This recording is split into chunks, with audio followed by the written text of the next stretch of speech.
Daniel capítulo 1, quem achou diga graças a Deus. Vamos ler aqui, fazer uma leitura, versículo 1. No ano terceiro do reinado de Jeoaquim, rei de Judá, veio Nabucodonosor, rei de Babilônia, a Jerusalém e a sitiou, cercou. E o Senhor entregou nas suas mãos a Jeoaquim, rei de Judá. Quem entregou Judá e o rei de Judá a Nabucodonosor? O Senhor. Por quê? Porque Jeoaquim virou as costas para Deus, assim como todos os judeus e os moradores de Jerusalém, capital de Judá, reino do sul. O Senhor os entregou aos inimigos, aos roubadores, como castigo, cumprindo o que ele havia dito. Quando o povo foi entrar em Canaã, Deus ordenou que fosse lembrado que se os israelitas, os judeus, não se portassem bem de acordo com o Senhor, esquecesse o Senhor, deixasse o Senhor de lado e se unisse às outras nações para praticar as práticas que elas praticavam, Deus disse: da mesma forma que eu tirei os cananeus, os destruir e dei a terra deles para vocês, se vocês se esquecerem de mim, virarem as costas para mim, eu tirarei vocês e os levarei para uma terra distante. Você está entendendo? A facilidade das pessoas de não acreditar no que Deus fala. Não é verdade? No que Deus disse que vai fazer. E quando Deus disse que vai fazer, Ele faz, igreja. Quando você ouvir no seu coração Deus dizendo algo para você, seja para bom ou para ruim, acredite, filho, Deus vai fazer. É só uma questão de tempo. E Ele é longânimo, e Ele estende o tempo, porque Ele é misericordioso e espera que a pessoa arrependa e caia em si, quando é juízo, não é? Então é preciso levar a sério tudo que Deus fala. Porque Deus fala que nenhuma palavra que sai da minha boca vai voltar vazia. Antes vai se cumprir em tudo pelo qual eu a disse, eu a declarei, eu a falei, eu a dirigi a quem quer que seja. Então, o reino do sul foi invadido e tomado pela Babilônia. O reino do norte já havia sido levado e disperso. E o Senhor entregou nas suas mãos a Jeoaquim, rei de Judá, e uma parte dos vasos da casa do Senhor. E ele os levou para a terra de Sinar, para a casa do seu Deus, e pôs os vasos na casa do tesouro do seu Deus. E disse o rei Nabucodonosor a Aspenaz, chefe dos seus eunucos, que trouxesse alguns dos filhos de Israel, da linhagem real e dos nobres, mancebos, jovens. Nabucodonosor encarregou Aspenaz de escolher jovens, da linhagem real e da linhagem da nobreza, dos nobres, separassem esses jovens, formosos de parecer, de boa aparência, não é? Olha só o que precisava. E instruídos, primeiro, que não houvesse defeito, né? Sem defeito algum, formosos de parecer, e instruídos em toda sabedoria, ou seja, jovens com graduação escolar, instruídos, educados, com uma boa educação, instruídos em toda a sabedoria e sábios em ciência, e entendidos no conhecimento. Nabucodonosor pediu que separasse esses jovens e que tivesse habilidade para viver no palácio do rei. Essa característica aqui é fundamental, irmãos. Habilidade para viver no palácio do rei. Eu quero falar um pouquinho disso, né? Essa habilidade para viver. Ou seja, se eles fossem bons de aparência, sem defeito, curso superior, bem formado, bem entendido na ciência, não é? Formação superior. Mas se eles não soubessem se portar no palácio, eles não serviriam. O que é isso? Que soubesse o quê? Que pudesse, com habilidade para viver no palácio, que tivessem discrição, não fossem jovens indiscretos, não é?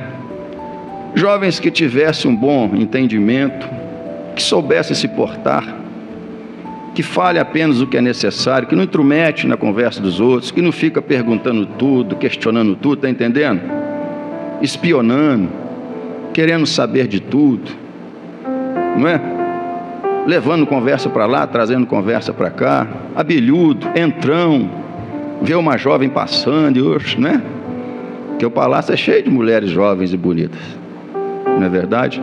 Então, que fosse discreto, que tivesse bom senso, que soubesse se portar no palácio do rei, na casa dos outros, em outros lugares. Nós temos que ter esse bom senso, irmão, essa discrição, de saber nos portar nos lugares diferentes, onde há pessoas diferentes, que nos observam, e vê o nosso comportamento, não é?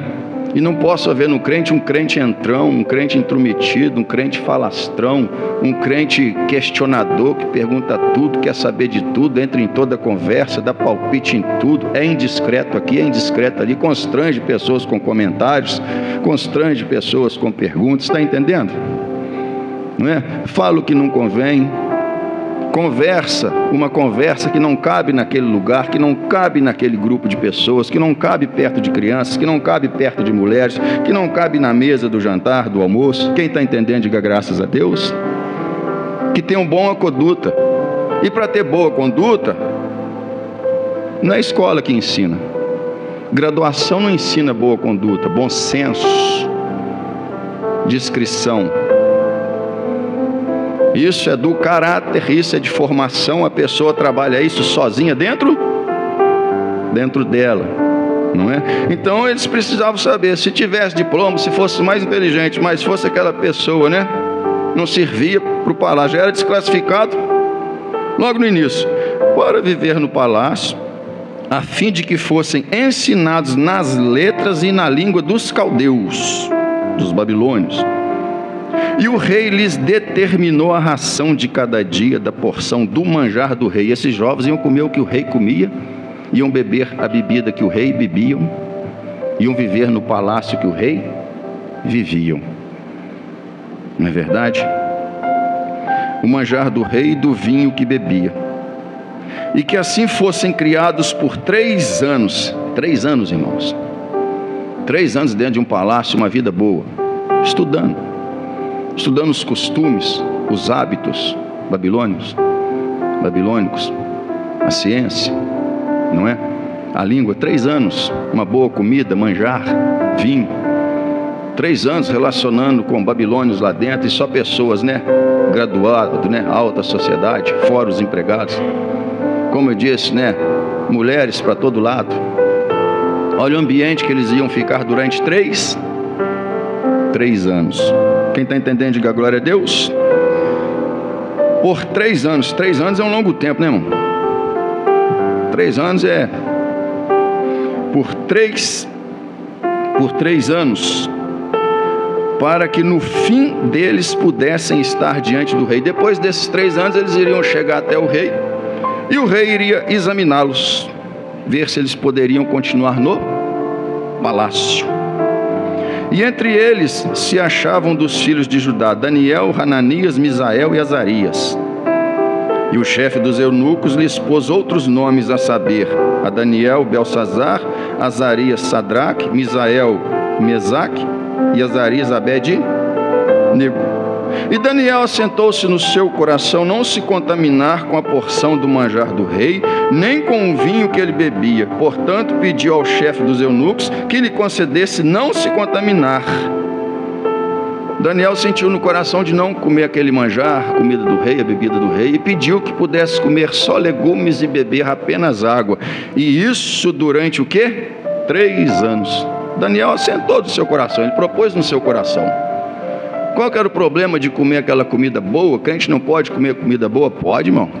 Isso tem uma coisa que a gente gosta de comer comida boa, né? Daniel, irmãos, ele sentou no coração não se contaminar. Aquela comida contamina? Não, o que entra pelo ventre não contamina, não é isso que Jesus disse? O que entra pela boca não contamina, mas o que sai pela boca aqui contamina. Então por que ele usa essa palavra? Não me contaminar com o manjar do rei. 3 meses, irmão, sentando na mesa com aqueles homens, o rei enviando moças, jovens, rapazes com outras ideias, com outros costumes, rapazes levianos. 3 anos, irmãos, não é? 3 anos de uma vida boa. A pessoa pode o quê? Começar a a o quê? Gostar. Sabe o que Nabucodonosor queria fazer com esses jovens judeus, irmãos? Tirar o espírito judeu de dentro deles, matar o espírito judeu deles e criar um espírito babilônico. Você está entendendo? Nesses 3 anos. Em 3 anos eles perderiam a identidade judaica e iriam adquirir a identidade babilônica. O inimigo, ele é astuto, irmãos. Por que 3 anos comendo o que o rei come, bebendo o que o rei bebe, andando no palácio na sombra, bem vestido, só lidando com gente de alta, né? Para matar o espírito judeu e criar o espírito babilônico. O inimigo é sábio, o inimigo faz a mesma coisa nos dias de hoje. Só quem não quer ver, que não está percebendo que ele está fazendo a mesma coisa, irmão, dentro das igrejas. Está matando o espírito de discípulo. De discípulo, irmão. Porque Jesus, ele forma discípulos. Não é? E sereis meus discípulos e conhecereis a verdade. Para conhecer a verdade tem que ser discípulo. Não só seguidor, discípulo. O diabo está na igreja, irmão, matando o espírito de discípulo de muito crente e criando o espírito de cristão gospel. Sim ou não? Matando o espírito de discípulo dedicado, que imita o mestre, que ama o mestre, que vive pelo mestre, e criando um espírito gospel. Esse crente que quer viver dentro da igreja, fazendo coisas que se faz no mundo. É isso que o inimigo está fazendo. Ele está tendo sucesso enorme, irmãos. Um sucesso enorme. Está matando em muitos o espírito de discípulo. E está transformando em crentes gospel. Crentes mundanos. Porque estão trazendo o mundo para dentro da igreja. Ficando com o mundo no coração. Vivendo o mundo dentro da igreja. Não tem mudança, não tem transformação. Não é? Tem que ter cuidado, irmão. Sabe o que eu penso? Essa é a julgada final do diabo, irmãos. Essa é a julgada final. Um lugar onde as pessoas deveriam aprender a ser discípulo, elas não estão aprendendo mais a ser discípulos. Elas estão aprendendo a ser um crente mundano. Porque se faz as mesmas coisas que faz lá fora, irmão. Porque se continua do mesmo jeito de antes de conhecer a verdade, cadê a transformação? Cadê a mudança? Se à medida que vai ouvindo, não vai crescendo o desejo de ter mais comunhão com Deus, de estar mais presente com Deus, de ter mais tempo com Deus, de pegar mais Bíblia, de meditar, de aprender mais, o diabo está tendo um sucesso enorme, irmãos. Não é? Está matando o espírito discípulo. Você tem que ser discípulo, porque o discípulo é que vai conhecer a verdade e vai ser liberto das cadeias da morte, do inferno. Discípulo. E sereis meus discípulos. Onde eu estiver, vocês estarão. E sereis meus discípulos e conhecereis a verdade vos libertará. Jesus tinha muitos seguidores, irmãos, mas poucos ele chamou de discípulo. A maioria morreu como seguidores. Não é? Quando Jesus subiu ao céu, se não me falha a memória, tinha cerca de 400 ou 600 pessoas juntos que viu ele subindo ao céu, que estava junto com os apóstolos. Os dias passaram e quando foi se cumprir o dia de Pentecostes, tinham 120 pessoas orando. De 400 ou 620 eram o quê? Discípulos. Só o discípulo permanece, irmão. Porque o discípulo, irmão, ele quer ser como mestre. Ele quer viver como mestre. E é isso que o diabo está operando. Começa a observar, irmão. Ele está matando o espírito de discípulo e criando esse crente gospel. Gospel. Não é? Que traz o mundo para dentro da igreja. Que enfia nas coisas do mundo. Como se fosse evangelizar. Com desculpa de evangelizar. Não é? Daniel assentou no seu coração não se contaminar. Passaram-se os 3 anos comendo legume, 3 anos bebendo água e sendo escarnecido. Claro, irmão, os outros jovens já, né, com a personalidade babilônica, só comendo. Imagina, irmão, o que o rei come. É igual quando você vai num self-service, não é? Que você vê aquilo, não tem como você comer tudo, a menos que você queira passar mal e sair endividado, não é verdade? Então todos os dias eles tinham aquilo, irmão, o dia todo. 3 anos. E aí vê Daniel, Sadraque, Mesaque e Abednego comendo chuchu, comendo abóbora, pepino, melão, fruta, bebendo água. O que eles fazem? Escarnecem, não é verdade? Mas os 3 anos passaram, irmão, porque é um tempo para tudo. E se tem uma coisa que passa, é o tempo, irmãos. Se tem uma coisa que é implacável, é o tempo. A única coisa que nós não conseguimos recuperar é tempo, irmãos. Você recupera coisas que perde, recupera saúde, relacionamento, mas o tempo que você perdeu, você nunca mais vai recuperar. E como eu sempre falo, né, a gente comemora mais um ano de vida. Não, a gente não comemora mais um ano de vida, a gente comemora 1 ano a menos de vida.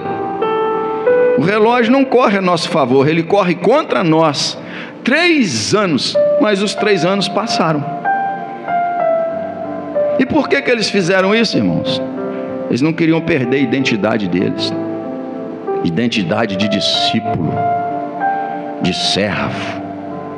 Eles tinham orgulho de ser judeu, de ser um povo separado para Deus, e eles queriam continuar assim. Orgulho.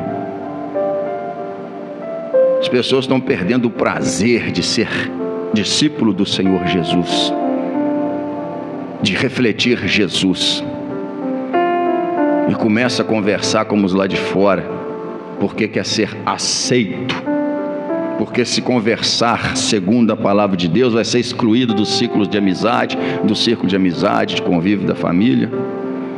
A escolha é sua, filho. Escolhe com quem você quer ficar. Quando a trombeta soar, é com essas pessoas que você vai permanecer. Tem crente que vai além, irmão. Tem crente que fala mais bobagem do que um mundano. Crente, não nascido de novo. Escandaliza. Faz as pessoas não quererem vir para a igreja. Isso é julgado do diabo, irmão. Aí os de fora olham, isso é crente? Que é isso? Eu não faço isso. Eu não falo isso. Como? É isso. É assim que o diabo está operando, filho. É desse jeito que ele está trabalhando nesses tempos. Não é? Versículo 17. Depois dos 3 anos. Não deixe, irmão, o diabo matar o discípulo dentro de você. Você ainda está nascendo um discípulo. Não deixe ele parar esse projeto que você está trabalhando para nascer um discípulo, para ser um discípulo de Cristo. Porque o discípulo vai estar sempre com o mestre, o discípulo vai conhecer a verdade, o discípulo vai ser liberto, o discípulo vai estar com ele onde estiver. Onde ele estiver. Os não discípulos vai estar com os seguidores. Versículo 17. Ora, a estes 4 mancebos jovens, Deus deu conhecimento e inteligência em todas as letras e sabedoria. Mas a Daniel, além, deu entendimento em toda visão e sonhos. Olha, a recompensa. Quantos jovens foram colocados? Dezenas. Esses 4 se separaram para Deus. Se separaram e foram excluídos, e nesses 3 anos foram escarnecidos por sua própria gente, os próprios conterrâneos judeus, por serem diferentes. Nós somos diferentes, irmãos. Claro que somos. Se nós não formos diferentes, então o que aconteceu? Não tem transformação, não tem salvação, não tem regeneração, não tem redenção, não tem vida eterna. Se não formos, temos que ser diferente. Temos que ser discípulos e nos portar como discípulos em todos os lugares, sem ter vergonha. Jesus falou: aquele que se envergonhar de mim, eu vou me envergonhar dele diante de meu Pai que está no céu. Não é? Não deixa o diabo, irmão, com toda a estratégia que ele está usando, com tudo que ele está fazendo, roubar a sua identidade de discípulo. Você é discípulo do Mestre, do Autor da vida, daquele que não tem princípio nem fim de dias, que vive para todo sempre e que vai voltar para te levar com Ele, e você está sempre para Ele. Você é discípulo dele. O diabo quer tirar isso de você, quer matar a sua identidade e te tornar pior do que um mundano, que é um crente gospel, morno, que provoca ânsia no Senhor, conhece, mas não vive. Ao invés de trazer para Jesus, causa repulsa nos outros. Não deixe o diabo roubar a sua identidade. E ao fim dos dias em que o rei tinha dito que os trouxesse, o chefe dos eunucos os trouxe diante de Nabucodonosor. E o rei falou com eles, e entre todos eles,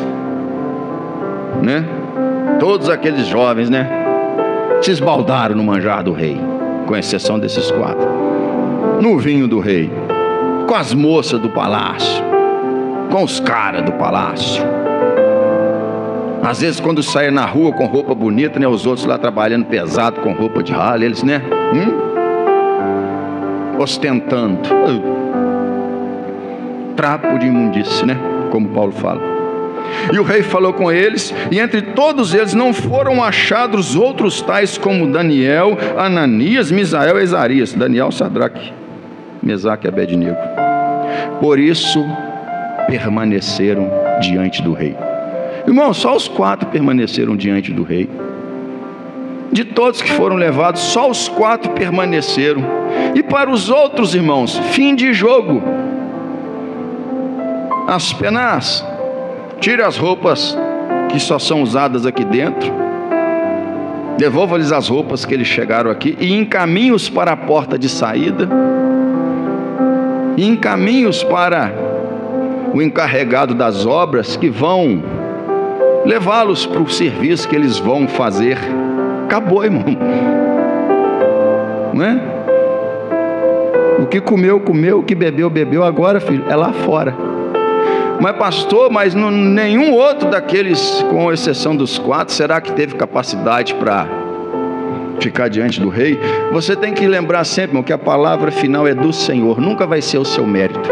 Você pode ser o melhor funcionário da empresa, o mais comunicativo, aquele que tem ideia, aquele que desenrola, aquele que resolve. Mas se a palavra de Deus não for com você, isso não vai adiantar de nada para você, filho. Tá? A palavra final foi do Senhor, irmãos. Claro, pôs no coração do rei, põe todos os outros para fora, porque são todos judeus, e só 4 me honraram, só 4 pensaram em mim, só 4 não quiseram perder a identidade judeu que havia neles, só 4 se preocuparam em não pecar contra mim, em não se contaminar e em não me desagradar. Só esses 4 vai ficar então. Sabe por quê, irmão? Porque Deus honra aqueles que honram a Ele, não é isso que Ele fala? Eu vou honrar os que me honraram. Esses 4 me honraram nesses 3 anos, comendo só legume e bebendo água, apesar de poder estar comendo de tudo o manjar. Agora esses outros que não fizeram caso de mim, que não me honraram, que não pensaram em mim, não vão ter a mesma honra que eu tenho para aqueles que me honram. É isso, irmão, é assim que Deus faz, é a justiça reta de Deus. Diga glória a Deus. Não adianta, irmão, a honra que Deus tem para dar, irmãos, é só para aqueles que o honram. Ele não vai deixar ninguém entrar pela tangente, ninguém penetrar, não. Ele vai por fora. Eu honro os que me honram, mas os que não me honram serão envelhecidos, serão desgastados. Deus falou, não, só vai ficar esses 4. A palavra final é do Senhor. Nunca esqueça disso, irmão. Viva com isso na cabeça. A palavra final é do Senhor. E uma hora Ele libera a palavra final dele, que vai decidir o seu dia de hoje, os seus dias futuros. Ele tem a palavra final. Ele.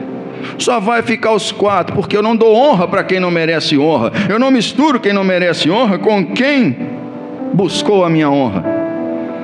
E você só alcança a honra de Deus, irmão, não é orando, não é? É honrando. Não é se esfor... Deus vai me honrar que eu estou me esforçando. Mas no seu esforço você honra a Deus?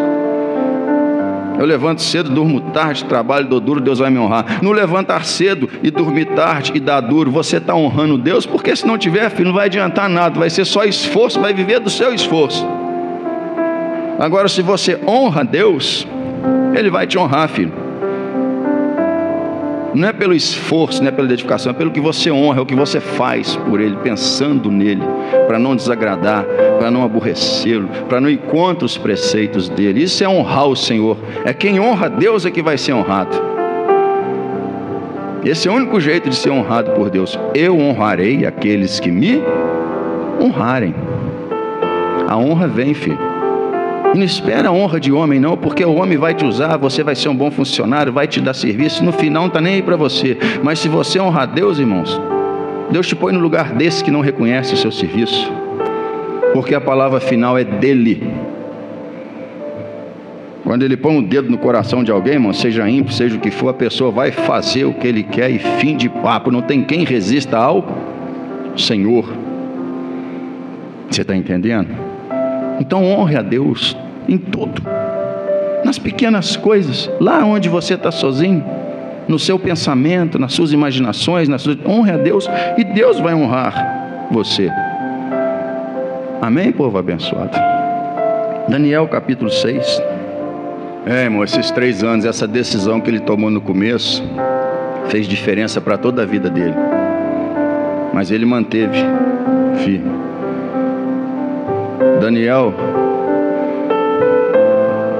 Daniel resistiu durante 4 reis. Nabucodonosor, depois aquele rei Belsazar, que não conhecia Daniel, e quando ele conheceu, na mesma noite ele morreu, porque os medos e os persas já tinham sitiado Babilônia e já estavam dentro do palácio e mataram o Belsazar, o segundo rei babilônico que Daniel estava servindo. E aí Dário, o medo, começou a reinar e Daniel ficou com ele. E depois que Dário morreu, Ciro, o persa, começou a reinar e Daniel ficou com ele. Diga glória a Deus. Irmão, entra rei, sai rei. Daniel estava lá, diga glória a Deus. Por quê? Porque honrava o Senhor. Tá vendo? Entrou rei, saiu rei, Babilônia caiu, medos e persas assumiram e Daniel estava lá e já caiu na graça de Dário, o rei medo dos medos. Irmão, eu fico pensando, por que as pessoas não têm a facilidade de entender isso, irmão? Que é tão bom andar com Deus, honrando a Deus, irmãos, dando honra ao Senhor, não dando motivo para Deus ficar irado, chateado, independente da situação, honrando a Deus. Daniel, irmão, passou por 4 reis, não é? E ele sempre lá, no topo. Dário chegou, começou a reinar, e olha aí, Dário já olhou para Daniel, procurou saber quem que era, falaram, e pareceu bem a Dário constituir sobre o reino a 120 presidentes, que estivesse sobre todo o reino, e sobre eles 3 príncipes, dos quais Daniel era um, aos quais esses presidentes dessem conta para que o rei não sofresse dano. Então mesmo Daniel se distinguiu destes príncipes e presidentes, porque nele havia um espírito excelente que Deus deu a ele lá atrás, quando ele escolheu honrar o Senhor. E o espírito excelente ainda estava nele. Diga glória a Deus. Porque ele permaneceu no Senhor. Ele permaneceu discípulo, íntegro para com Deus. Aí aquele espírito que Deus deu lá atrás ainda estava nele, não perdeu, não é? Que tinha um espírito excelente. E o rei pensava constituí-lo sobre todo o reino. Diga glória a Deus. E já estava na cabeça do rei: abaixo de mim vai ser quem? Daniel, o judeu. Daniel já despontando no reinado de Dário. E você sabe que prego que desponta é que leva martelada, né? Então, filho, está levando martelada, dá glória a Deus. Você está despontando, está chamando a atenção dos outros. Prego enterrado, irmão, não leva martelada, não, já está enterrado, né? Agora que prego que mantém firme, está para cima, é ele que vai tomar martelada. Mas ninguém consegue cravar ele na madeira, porque Deus o sustenta. Diga glória a Deus. Árvore que dá fruto bonito é que leva pedrada, filho, não é? Taca a pedra para derrubar o fruto. Árvore que não tem fruto, e aí já viu, né? O rei está pensando em pôr Daniel para mandar em tudo, no maior reino da terra, que antes era a Babilônia que dominava, agora é os medos e persas. Aí já começa o quê? A maldita? O quê? Inveja. Inveja é uma desgraça, irmão. Sim, inveja é uma desgraça. Desgraça é o oposto da graça. Por que as pessoas invejam as coisas dos outros, irmãos? Se é o mesmo Deus quem dá tudo para todos, hein? Ao invés de ficar invejando, por que não ora, não é? Não vai pedir a Deus, mas vai olhar para dentro e ver qual que é o desejo. Não imita o desejo dos outros, não. Já começaram a trabalhar para destruir Daniel, irmão. Eu vou falar com você, irmão. As pessoas invejam a sua alegria. As pessoas invejam o seu alto, como fala, seu alto astral. Não é alto astral, é Jesus resplandecendo em você, irmão. Que independente do que estiver acontecendo, você está, reluzente, porque a luz está em você. Nada te abate. As pessoas invejam, irmão, você chegar com uma sacolinha. Se eles verem ali um biscoito recheado, já invejam o biscoito recheado. Se vê um Danone de 1,5 litro, então, irmão, Danone. Se vê você sair com um pacote de café, então, irmão, e uma placa de ovo, acabou, irmão, você arrumou inimigo. Vai falar, está ostentando uma cartela de ovo no braço e um pacote de café no outro.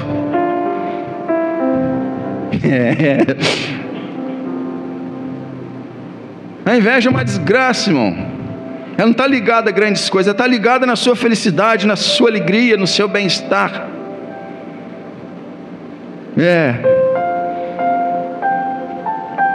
Murrinha, né?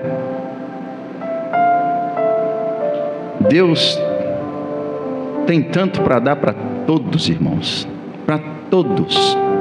É só pedir, esperar, irmão, e honrar a Deus que vem, sempre vem. Tem o tempo de dor, tem o tempo de escassez, tem o tempo de dificuldade, tem e sempre vai ter, porque é isso que nos mantém na rede, irmão. Você quer ver um crente voltar a pegar a Bíblia, irmão? É só ficar doente. É só entrar numa crise financeira, o crente abraça a Bíblia de volta.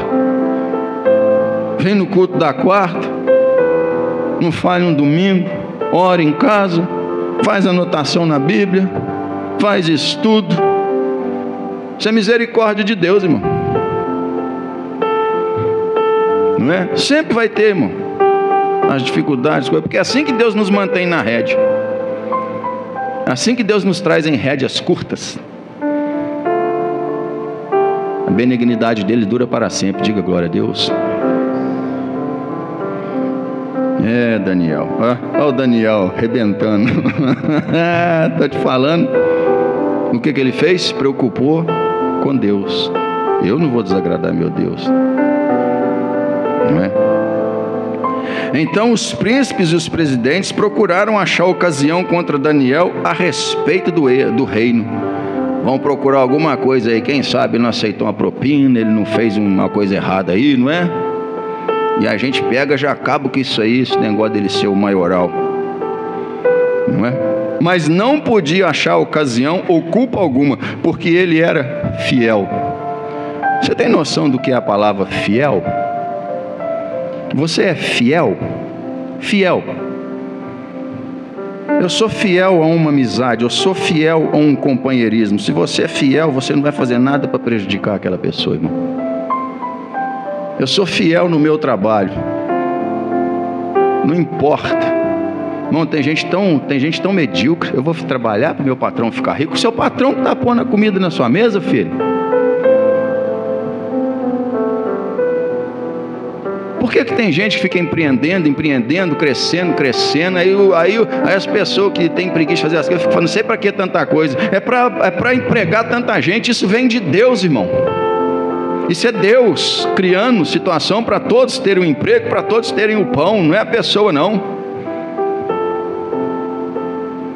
Fiel, irmão, fiel no seu emprego. Se é uma pessoa, ela é fiel. A pessoa fiel, ela é fiel em tudo. Ela não consegue ser, ela não é infiel em nada na vida. Ele era fiel em tudo, irmãos. Fiel em relacionamentos, fiel no comportamento, fiel com Deus, fiel nas suas obrigações, fiel nos seus deveres. Ele era fiel em tudo. Então não tinha como achar algo contra ele, porque ele era uma pessoa fiel.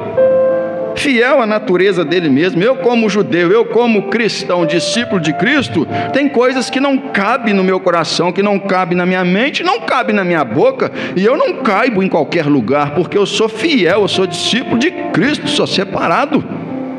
Isso é fiel. Onde que o diabo vai achar? E os príncipes procuraram e não acharam nada, porque ele era fiel e não se achava nele nenhum vício nem culpa. Não tinha vício e não era culpado de nada, de nenhum mal, de nenhum dano. Você está entendendo? Estes homens disseram, nunca acharemos ocasião alguma contra este Daniel. Quando o diabo não acha nada, irmão, sabe o que ele faz? Calúnia. Não é assim? Nunca acharemos ocasião contra este Daniel, se não a procurarmos contra ele na lei do seu Deus. Não vamos achar nada contra ele. Então vamos pegá-lo na fé dele. Não é isso? Vamos derrubá-lo na fé. Vamos pegá-lo na fé. Irmão, Satanás, inteligente, o diabo. Você já percebeu que você não mais cai naqueles pecados de outrora, diante de conhecer Jesus? Você realmente está liberto da bebida, do vício, do cigarro, da droga. Essas coisas já te dão náusea, você nem pensa nisso mais, nem adianta o diabo querer. Você já está liberto da pornografia, já está liberto da fornicação, já não fornica mais. Fornicação é sexo fora de casamento. O diabo sabe que não te pega mais nessas coisas.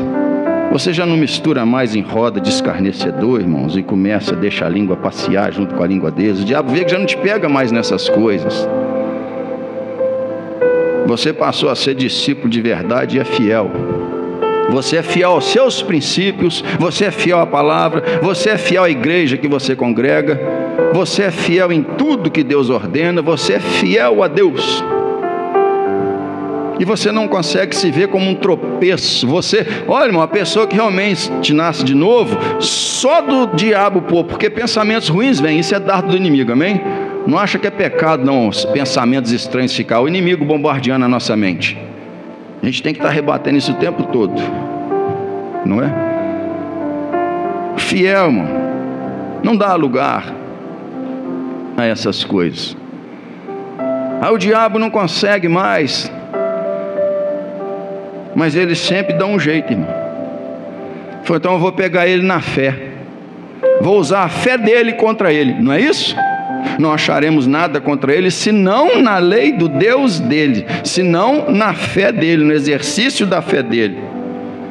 E o diabo está fazendo isso, irmão, e está tendo sucesso. Deixa marcado aí que a gente vai voltar. Lucas 18. Vai lá em Lucas 18. Está perto aí, não está muito longe não. Então vamos pegá-lo na fé.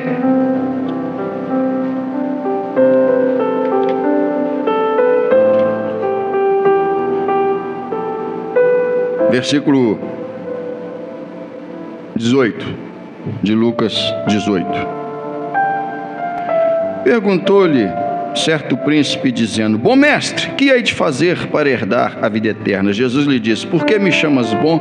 Ninguém é bom, senão um, que é Deus. Jesus estava respondendo como um homem, que a bondade do homem não é, né? Sabes os mandamentos: não adulterarás, não matarás, não furtarás, não dirá falso testemunho, honra teu pai e a tua mãe. Ele disse: todas essas coisas tenho observado desde a minha mocidade. Deve ter respirado aliviado, hein? O mestre falou: tudo isso eu faço desde pequeno. Quando Jesus ouviu isso, disse-lhe: ainda te falta uma coisa, não é? Vende tudo quanto tem, reparte pelos pobres, e terá um tesouro no céu, e vem e segue-me. Mas ouvindo ele isto, ficou muito triste, porque era muito rico. Sabem o que o crente está tropeçando? Na prosperidade. Igual esse jovem tropeçou na prosperidade. Irmão, tem gente que interpreta errado, acha que a gente não pode ter coisas. Pode sim. Por que Jesus mandou ele vender e dar aos pobres? Esse homem, esse jovem era apegado a dinheiro, apegado às coisas da terra.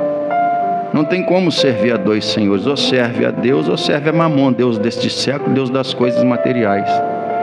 Jesus estava dizendo: você tem que se libertar dessas coisas. Se libertando disso, aí você terá um tesouro no céu. Irmão, ele não tinha nada no céu. Ele era rico para com ele mesmo, mas era pobre para com Deus. Uma igreja do Apocalipse recebe essa mensagem: vocês dizem, rico estou e de nada tenho falta, mas não vê que é pobre, cego, miserável, desgraçado e nu. O crente está tropeçando na prosperidade, irmão. Lutando, trabalhando para prosperidade, para ter isso, para ter aquilo outro, não é? Jesus é só para isso. Afinal de contas, foi assim que nos ensinaram, sim ou não? Não tenho dito isso? Não é? Nos apresentaram um Jesus que veio para nos dar o quê? Coisas. Não é verdade? Então muitos têm tropeçado, irmão, na prosperidade. Mas ouvindo isso, ficou muito triste, porque era muito rico, e saiu e foi embora. Não quis trocar a riqueza desse mundo pela riqueza que Jesus tinha para dar a ele. Jesus falou: aí você vai ter uma riqueza no céu, um lugar no céu, uma glória no céu. Diga glória a Deus. Uma morada no céu, coisas do céu. Mas ele não quis trocar as coisas dessa vida pelas coisas do céu. É onde muitos têm tropeçado, e por isso não consegue tempo para Deus. Então o crente está tropeçando onde? Na palavra. Só quer palavra de prosperidade, só quer palavra de restauração, de ressarcimento, de volta por cima, de vitória. A maior vitória, irmão, é vencer a morte. Vencer o mundo e vencer a morte. Essa é a maior vitória de um discípulo de Jesus Cristo. Vencer a carne, que quer trabalhar para essas coisas. Lucas 15, versículo 15. Ouvindo isto, um dos que estavam com ele à mesa disse-lhe: bem-aventurado que comer pão no reino de Deus. Porém ele lhe disse: certo homem fez uma grande ceia e convidou muitos.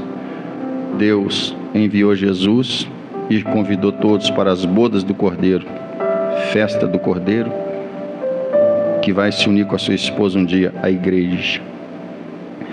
Irmãos, falar em igreja, Jesus vai buscar a igreja, tá? Os desigrejados, prega para eles, os desigrejados não vão ser levados não, porque Jesus vai buscar a igreja. Viu? Ele não vai levar desigrejado não, quem não congrega não, porque Jesus vai buscar a igreja. Quem está sendo preparado para casar com o Senhor é a igreja. Então avisa os desigrejados que você conhece, tá? Que isso aí que ele ouviu de que ele é igreja, não, ele é um membro amputado.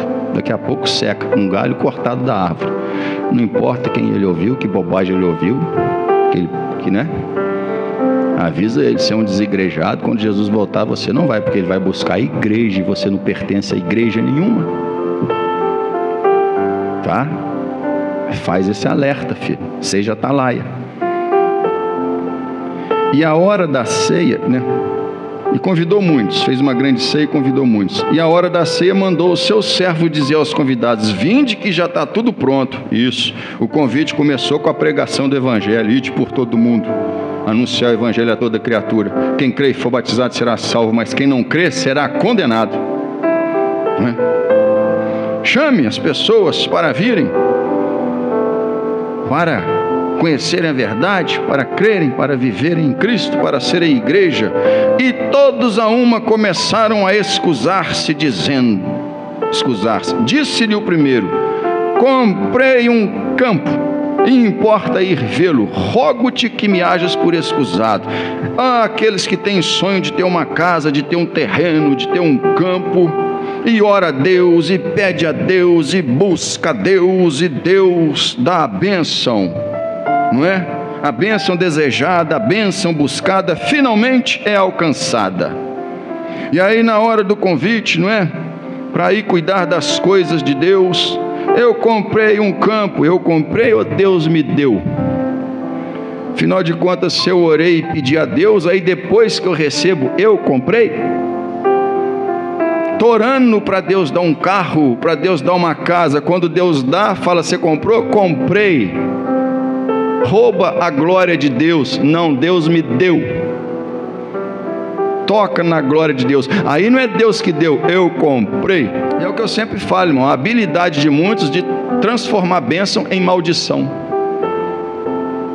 Agora aquilo que foi orado, buscado, pedido e alcançado, tornou-se tropeço. A pessoa agora, não é? Aí vai para o campo na sexta, sábado, e não volta domingo de manhã, porque estou olhando o meu campo, estou na minha casa nova desfrutando, estou com meus convidados, e hoje vai vir gente para almoçar. Então diga para o Senhor que hoje eu não posso estar presente. O diabo está destruindo muitos assim, irmãos, porque a nossa vida é feita de escolhas, irmãos. E toda vez que somos postos a escolher entre o que é de Deus e o que é de nosso interesse, irmão, e nós escolhemos o que é de nosso interesse, perdemos muito ponto. Muito ponto. Diga que eu não posso ir porque eu vou experimentar o campo que eu comprei. Ora, estava orando, não foi Deus que deu? E outro diz: comprei 5 juntas de bois. Comprei um carro novo, vou experimentá-lo, rogo-te que me hajas por excusado. Comprei um carro novo, eu quero experimentar esse final de semana, eu vou fazer uma viagem. Aí escolhe o parente mais longe para experimentar o carro novo.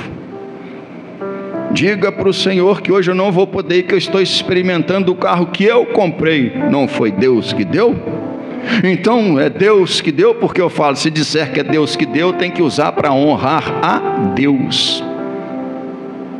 A bênção que Deus deu a Daniel, ele usou sempre para honrar o Senhor. Ele nunca usou para benefício próprio. Por isso que ele perdurou no reino durante 4 reis. Só deixou de ser o cabeça no reino depois que morreu, e foi para a glória.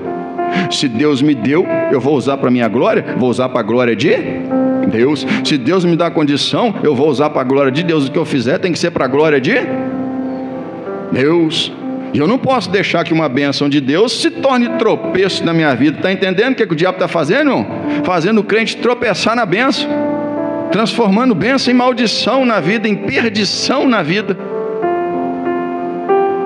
E outro diz: esse aqui eu gosto mais da conta, porque esse aqui eu vou te falar, irmão.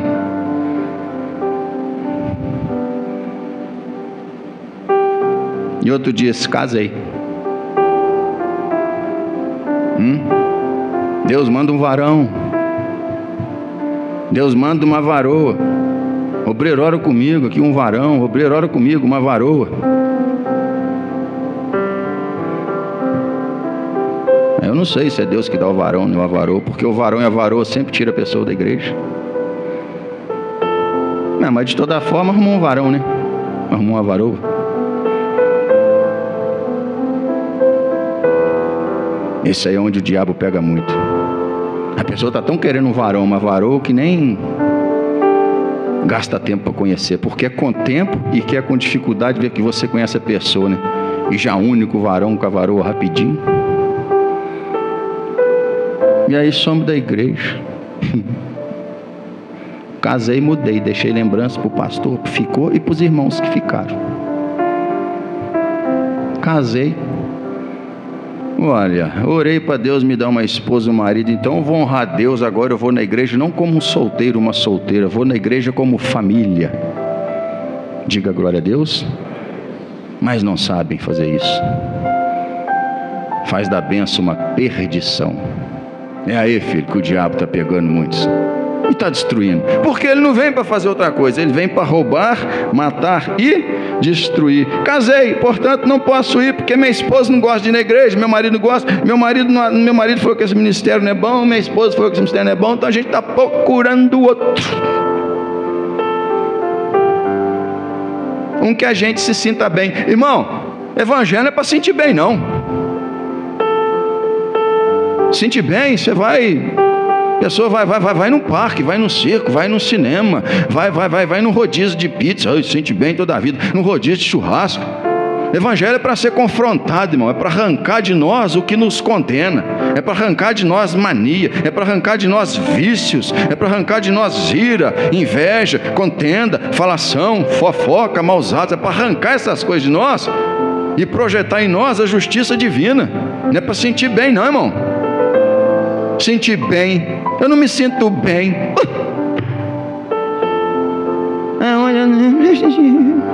Oh meu Deus, eu não aguento, sabe? Onde eu me senti bem, onde falar o que você quer ouvir, não, pode roubar Deus no dízimo, não tem problema beber, desde que não se embriague, não, pode fornicar, afinal de contas vocês vão casar, não vão? Então pode, vai treinando. Aí sente bem, porque ouve o que quer ouvir, sentir bem. Está tudo errado quando está sentindo bem. Tem que sentir Deus falando, Deus confrontando, Deus ensinando, Deus apaziguando. Irmão, tem gente que está tão habituado no pecado que consegue ficar em paz no pecado. Já está em paz com o pecado, sabe por quê? Porque já está cauterizado, irmão. Deus já chamou tanta atenção, já divertiu, a pessoa não deu ouvido, já está cauterizado, então ela consegue ficar no erro, no pecado, em paz. Mas essa não é a paz de Deus não, viu?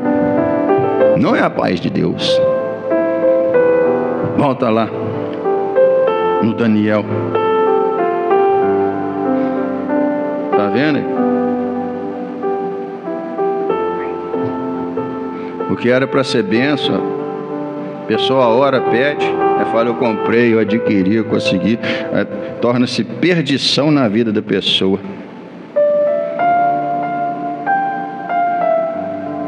Vamos continuar a leitura, irmãos? Então esses príncipes e presidentes foram junto ao rei e disseram-lhe assim: ó rei Dário, vive para sempre. Todos os príncipes do reino, menos Daniel, né? Os prefeitos e presidentes, capitães, governadores, tomaram conselho a fim de estabelecerem um edito real e fazerem firme este mandamento, que qualquer que por espaço de 30 dias fizer uma petição a qualquer Deus ou a qualquer homem, e não a ti, ó rei, entendeu direitinho? Aqueles homens foram até o rei e falaram: você vai fazer um decreto, e o decreto assinado pelos medos e persas, depois de assinado, não pode ser revogado, nem o rei pode voltar atrás. Então nesse decreto você vai colocar que em 30 dias ninguém pode fazer petição a nenhum Deus ou a nenhum homem que não seja ao Senhor, ó rei, e não a ti, ó rei. E o que fizer qualquer homem que fizer e não a ti, seja lançado na cova dos leões. Agora pois, ó rei, confirma o edito e assina a escritura, para que não seja mudado conforme a lei dos medos e dos persas, que se não pode revogar. Por essa causa o rei assinou esta escritura e edito. Daniel, pois, quando soube que a escritura estava assinada, entrou em sua casa. Ora, havia no seu quarto janelas abertas da banda de Jerusalém, e 3 vezes ao dia se punha de joelhos e orava e dava graças diante do seu Deus, como também antes costumava fazer. Do jeito que ele fazia antes, ele fez depois do edito. do jeito que ele fazia quando ele não tinha muitos afazeres, ele faz tendo muitos afazeres. Está vendo porque que esse homem foi longe, irmãos? Porque nada, cansaço, desgaste, afazer, preocupação, responsabilidade, fazer ele quebrar o bom hábito de orar a Deus 3 vezes ao dia. Nada. É nesse nível que temos que chegar, irmãos. Nada. Você está entendendo? Saiu o edito, ele foi e orou. E aquela turma estava tudo atrás da moita olhando, esperando, né? Então aqueles homens foram juntos e acharam Daniel orando e suplicando diante de seu Deus. Então se apresentaram e disseram ao rei: no tocante ao mandamento real, porventura não assinaste o edito? Não é? Pelo qual o homem que fizesse uma petição a qualquer Deus ou a qualquer homem por espaço de 30 dias, não a ti, seria lançado na cova dos leões? Respondeu o rei e disse: essa é a palavra certa, conforme a lei dos medos do Persa, que não se revoga. Então responderam e disseram diante do rei: Daniel, que é dos transportados de Judá, não tem feito caso de ti, ó rei. Está vendo a malícia? Nem do edito que assinaste, ó rei, está nem aí. Antes 3 vezes por dia faz a sua oração. Ouvido então o rei o negócio, ficou muito penalizado. O rei entendeu que aquilo foi uma armação, e a favor de Daniel propôs dentro de seu coração livrá-lo, e até pôr do sol trabalhou para salvar. Então aqueles homens foram junto ao rei e disseram ao rei: sabe, ó rei, que é uma lei dos medos e dos persas, que nenhum edito ou ordenança que o rei determine se pode mudar. Então o rei ordenou que trouxesse a Daniel e o lançaram na cova dos leões. E falando o rei a Daniel, disse: o teu Deus, a quem tu continuamente serves, ele te livrará. E foi trazida uma pedra e foi posta sobre a boca da cova, e o rei selou com o seu anel e com o anel dos seus grandes, para que se não mudasse a sentença acerca de Daniel. Então o rei dirigiu para o seu palácio e passou noite em jejum, e não deixou trazer à sua presença instrumentos de músicas, e fugiu dele o sono. E pela manhã cedo, olha, o rei amava Daniel, se levantou e foi com pressa à cova dos leões, e chegando-se à cova, chamou por Daniel com voz triste, e falando o rei, disse a Daniel: Daniel, servo do Deus vivo, seria o caso que o teu Deus, a quem tu continuamente serves, tenha podido livrar-te dos leões? Então Daniel falou ao rei: ó rei, vive para sempre. O meu Deus enviou o seu anjo e fechou a boca dos leões. Diga glória a Deus. Você está entendendo, irmão? É aquilo, irmãos. É clichê, mas é sempre bom lembrar: nem sempre Deus vai livrar da cova do leão. Às vezes nós vamos parar na cova dos leões, mas nenhum vai te morder. Diga glória a Deus. Paulo, na ilha de Malta, o único que foi catar lenha para fazer uma fogueira, quando ele pegou um fecho de lenha, uma víbora mordeu na mão dele. Ele sacudiu e jogou a víbora no fogo. Foi mordido, doeu, mas o veneno não matou. É assim, filho. Não se preocupe com o fato, com o acontecimento. Apenas creia que não é para te destruir, que Deus vai te livrar, não é? Tem um propósito, e você vai sair maior, mais maduro. Ô, irmãos, é bom estar bem com Deus, né? Porque essas coisas acontecem. De repente aqueles homens planejaram isso. De repente Daniel estava na cova dos leões. E se Daniel não tivesse bem com Deus? Hein? Os leões não iam jejuar naquela noite. Não tem uma música que fala: o leão vai ter que jejuar. Os leões jejuaram. Agora já pensou se Daniel está com uma brechinha na vida, irmão? Porque coisas desagradáveis acontecem de sim ou não? Não é assim? Então é bom estar bem com Deus, filho. É bom estar bem com Deus, porque nós nunca sabemos quando virá um mal, quando virá algo desagradável, quando virá algo ruim. Sim ou não? Devemos estar sempre preparados. E qual que é o jeito de estar preparado? Estando bem com Deus. Fechou a boca dos leões para que não me fizesse dano, porque foi achada em mim inocência diante dele. Daniel não tinha culpa nenhuma diante de Deus. Olha só, Daniel não estava tropeçando em nenhum mandamento do Senhor. Diga glória a Deus.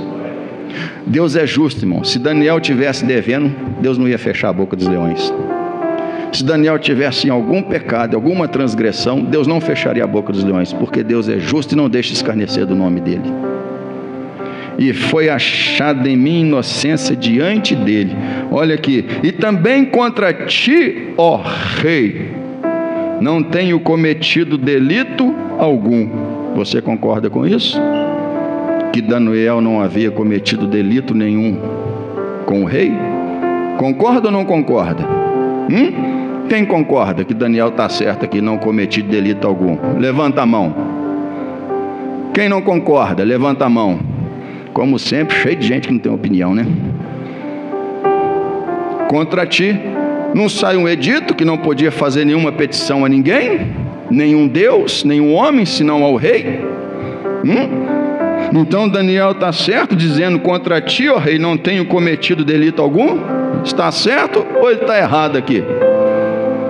Você está dizendo que ele está certo porque Deus o livrou, sim ou não? Então, dependendo do erro, não tem problema, é isso? Sim ou não? Irmão, quero mexer com sua cabeça, dependendo do erro. E quando Deus falou, obedeça às autoridades? E agora, irmão, como que você explica isso? Como, irmão? Fala alguma coisa, filho. Você precisa. Satanás está te espremendo, o que você vai fazer?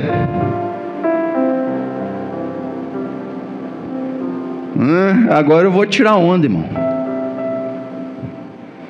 Volta lá no versículo 7. Por isso, irmão, que você tem que pegar um texto. Você não tem que pegar a Bíblia e sair disparado. Você tem que pegar um texto e ficar nele, irmão. Né? Tem gente que fala que já leu a Bíblia inteira 10 vezes, mas não assimila nada, porque está só lendo. Quando chega no capítulo seguinte, nem lembra no que leu no capítulo anterior mais. Por isso você tem que pegar um texto e ficar, irmão. Ficar. Cruzando palavra, cruzando informação. Prestar atenção, irmão. É assim que medita na palavra de Deus. Ainda mais quando você vê um possível erro. Não é? Não é verdade? Não cometi delito nenhum contra ti, ó rei. Aí começa a pensar, tem coisa que a gente pode fazer errado que Deus entende. Deus entende que é errado e vai pagar pelo erro, irmão. Versículo 7. Todos os príncipes do reino, os prefeitos e presidentes, capitães e governadores tomaram conselho a fim de estabelecerem um edito real e fizeram firme este mandamento, que qualquer que por espaço de 30 dias fizer uma petição, pedir algo, um pedido, a qualquer Deus ou a qualquer homem, e não a ti, ó rei, seja lançado na cova dos leões. Versículo 10. Daniel, pois, quando soube da escritura, estava assinada, entrou em sua casa. Ora, havia no seu quarto janelas abertas da banda de Jerusalém, e 3 vezes ao dia se punha de joelhos e orava e dava graças. Qual que era a oração de Daniel? De dar graças. Ele não estava pedindo nada, ele estava dando graças. Essa era a oração de Daniel continuamente: adorar e dar graças. Em tudo dai graças. Nós pedimos mais ou damos mais graças? Então ele podia dizer com toda a propriedade: e Deus, eu não cometi delito nenhum contra o Senhor, pois eu não pedi nada, eu dei graças. Você está entendendo? Então não pense que você pode fazer algo errado, que devido à sua situação Deus vai entender. Deus vai entender que você errou e vai te castigar pelo erro. Não justifica errar. Nada justifica errar. E você sabe que a iniquidade e pecado são coisas diferentes. Toda iniquidade é pecado, mas a iniquidade é aquele que peca sabendo que está errado. Pecado, nós pecamos sem querer, tropeçamos, arrependemos. Mas o iníquo, ele sabe que é errado e continua. Ele sabe que é errado roubar a Deus e continua roubando a Deus. Ele sabe que não pode beber, continua bebendo. Ele sabe que não pode ser falastrão, seja lá o que for, e continua sendo. Isso é iniquidade. A pessoa fazendo o que é errado, insistindo no que é errado. Entendeu? Diga glória a Deus. Então o rei muito se alegrou, versículo 23 do 6, em si mesmo, e mandou tirar Daniel da cova. Assim foi tirado Daniel da cova, e nenhum dano se achou nele, porque crera no seu Deus. E ordenou o rei, foram trazidos aqueles homens que tinham acusado Daniel. O rei sabia, irmão, da malícia daqueles homens. Mandou ser trazido aqueles homens que tinham acusado Daniel e foram lançados na cova dos leões, eles, seus filhos e suas mulheres. Está vendo, irmão? Os caras fazem besteira e a família inteira paga. Quando um marido e uma esposa começa a fazer bobagem, começa a transgredir, começa a aborrecer Deus, vai prejudicar a família inteira, irmãos. A família inteira é prejudicada, puxa todo mundo para trás, puxa todos da casa para trás. E ainda não tinham chegado ao fundo da cova, quando os leões se apoderaram deles e lhes esmigalharam todos os ossos. Está entendendo a justiça de Deus? Diga glória a Deus. Dê um louvor de palmas ao Senhor nosso Deus, amém?